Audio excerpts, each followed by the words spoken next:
Words of wisdom. Always use the term almond milk because nut juice just doesn't roll off the tongue the same.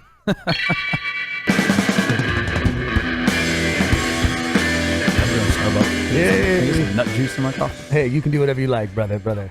Welcome, everybody, to the Wreckless podcast. This is Chef Cody Storts hosting here live in our bar, in our lounge, in our casa.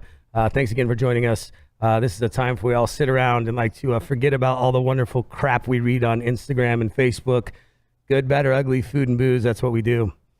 So here we are today. I have a couple of people with us. Last week was awesome. We had a great artist on with us.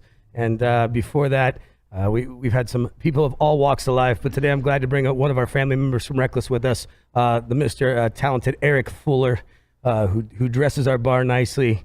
I mean, he's a dude, so we try our best. But he dresses it nicely. And he's on with us to talk about the stuff he knows. And he's also a wonderful person in the music world, which I know nothing about. So he'll be able to enlighten us on a few things. How you doing today, Eric? Fantastic. Just another day at Wreckless. Never just another day, brother. Come on, man. Be the ball, bro. You're better than that. I try. Tell me about yourself, man. I know we've talked briefly, but mostly over the course of work and that. But I mean, you're a music dude, really, right? Yeah. I mean, through and through. I mean, Right. This is the industry I've probably been in just as long, though. I've been serving drinks and serving people for like 10 years. Length isn't really what matters, bro. Come on. Ooh. Girth. You've been lied to. You've been lied to about that before. Go ahead. Yeah. I mean, because we kind of came in, right? Wanted to get a job. You hired me on, but I've been doing music in this town for 15 years now. You know, running around, doing stuff around Nashville, Texas, traveling around with my band, making records now. Switched gears a little bit, so.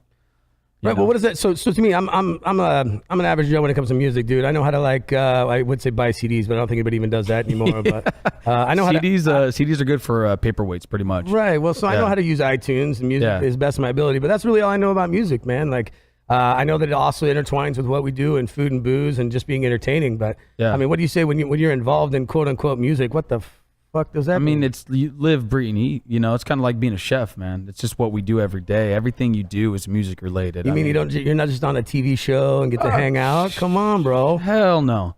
Right before I got here, I was just making some tweaks on a record I'm doing for a kid right now. It's like you wake up and you can't wait to get to it again, you know? And it's every little thing. You go to sleep thinking about this shit. So, what I'm saying is, so you're doing recordings. Yeah, so you're doing studio work. So that's what I'm getting at. Is when people say they do music, I think it's like, a stoner in his house with like a guitar plugged into a bad amp. I don't really know anything else about the business. So as far as you actually you had a band, right? And you were the stoner in the garage. Correct? Yeah, I stoner in the garage since I was 12, man. All right, we won't talk about that. We still work together, but mom and dad are listening. None of this is true. Who cares? But so I started off playing music, right? Been in a couple different groups, and it's fun, man. I love playing music. There's nothing that will replace that kind of feeling of being on stage and just making noise with people that you love and care about, right? But there's a certain point that you want to dive deeper, and deeper is actually now how do you capture this in a listenable form for other people to enjoy? And I went into it thinking, you put a mic here, and it sounds gravy.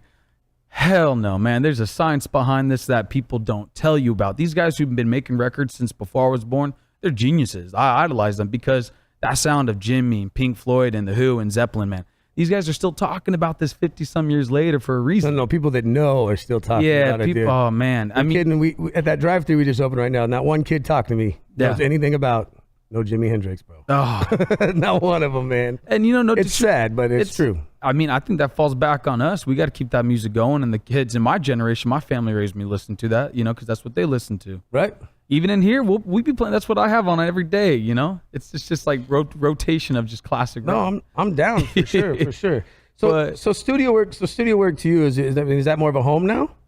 That's my home. That's my go-to, But it's kind of nice because being a drummer since I was a kid, you still get to incorporate that all the time. It's like you got a kid coming in there and he's like, oh, I don't have a drummer. You can't say you're a drummer too loud. My wife's all into drummers. Ooh. You got to be careful over there. They always are, man. I know I tried to fake like I was really good at one point, but I wasn't. Singers get the girls, man. They do, but everyone knows, drummers can bang for hours. Gentle. Oh, that's right. PG-13? No. I just met my wife. Ooh. I don't give a fuck what you say on here, dude. That's all. But yeah, the studio is my home now. And I had a guy that I did it the old way. I didn't believe in going to school. I said, this is bullshit. I can't read a book anyway, so I'm not going to Well, you saved yourself a lot of money. Let me tell you that much. Yeah. And I just showed up on a guy's porch like a couple times a week in LA. And I just said, show me how to do this. And he wouldn't. Was that with pants or without? Usually without pants. Perfect. That's how you got work. Yeah. And then, he kind of took me on, underneath his wing and showed me how it works. And it was very much like getting punched in the face a couple times because it's just so much. Right. But once you start grasping it, and the second you actually get a recording that you think is good, it's like an addiction. Oh, dude, you know?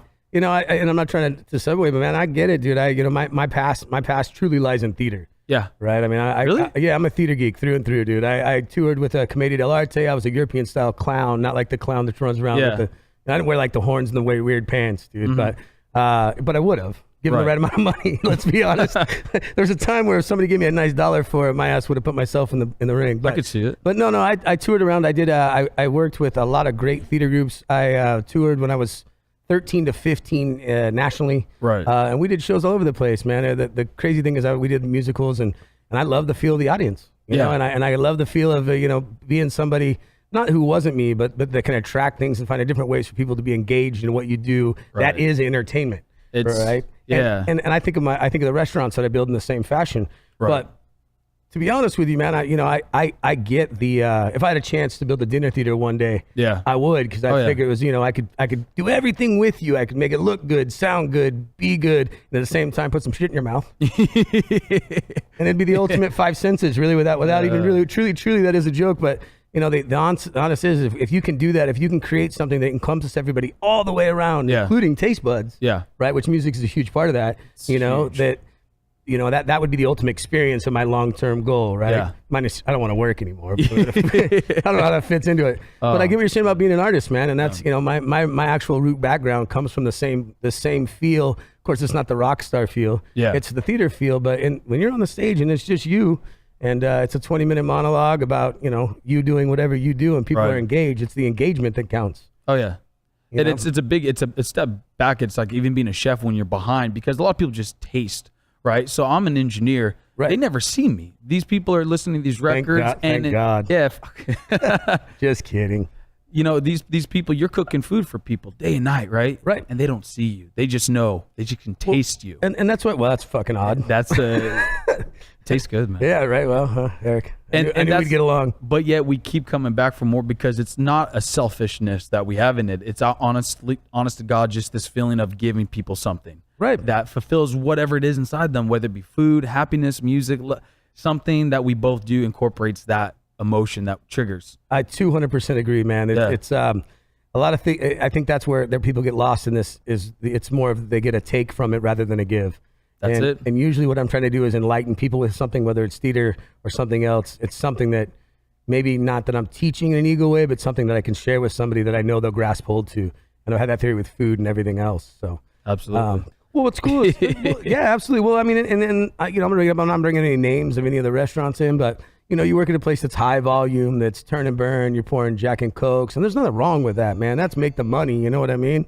And that stuff works, dude. But then you come to a place where you're making things that are for taste or for structure or for smell, and your objective goes from high volume to maybe things that that you can like appreciate more. You talk about more. And I think that's where the art in this business has come from for me. Creative. Yeah, this bar definitely, I mean, I've worked at bars, man, where you make 20 different AMFs, 30 different Jack and Cokes. Yeah, and it's fun. It's cool. You make your couple bucks in there, but man, working at a place like this where you're building something for individual people, that when they order it, you take your time to make it, man. You want to make them something of some of the spirits and cocktails we offer here, Take pride in it definitely here. And you build that kind of relationship with people on a weekly basis that keep coming back for that product, you know? And I think that's where the love of the good music comes from. Right? It kind of is, man. It kind of is, yeah. Same product. Yeah. You definitely have passion for everything you do, man. Behind the bar and, you kind of just building relationships with people. Same thing with music, man. Same. You cooking for people, I'm making drinks for people. Same. I like that. Same. I'll take it, brother.